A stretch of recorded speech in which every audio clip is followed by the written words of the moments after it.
কাৰণ ব্ৰিটিছসকলে সেই সময়ত ভাৰতৰ ক্ষমতা নিজে ৰাখিবৰ বাবে বিভিন্ন ধৰণৰ প্ৰয়াস কৰিছিল এই নেৰেটিভ সৃষ্টিৰ পৰা আৰম্ভ কৰি এজন মানুহৰ নাম তেওঁৰ নাম আছিলে আৰ্চাৰ তেওঁ এখন কিতাপ লিখিছিল তেতিয়া আজিকালি আপোনালোকে এতিয়াও ডাউনলোড কৰিব পাৰিব যে ভাৰতৰ ৰামায়ণ মহাভাৰত ভাৰতৰ সাহিত্য ভাৰতৰ ৰাজনীতি ভাৰতৰ অৰ্থনীতি সমাজনীতি বেদ উপনিষদ এইবোৰ কি কৈছে ৰিপালচিভ মাছ অফ আনস্পিকেবল বাৰ্বাৰিজম যে জঘন্য বৰ্বৰতাৰ অকথ্য জঘন্য বৰ্বৰতা অৰ্থাৎ ভাৰতীয় দিছ ৱাজ এইটো এটা তেতিয়া আন এজন আয়াৰলেণ্ডৰ ব্যক্তি ভাৰতত আছিল তেতিয়া তেওঁ কলিকতা উচ্চ ন্যায়ালয়ৰ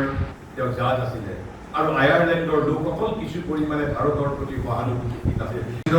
ভগিনী নিবেদিতাও এই আয়াৰলেণ্ডৰ পৰাই পাইছিলোঁ আমি জন উড্ৰফ তেওঁক যদি বিষয়ে যদি আপুনি যদি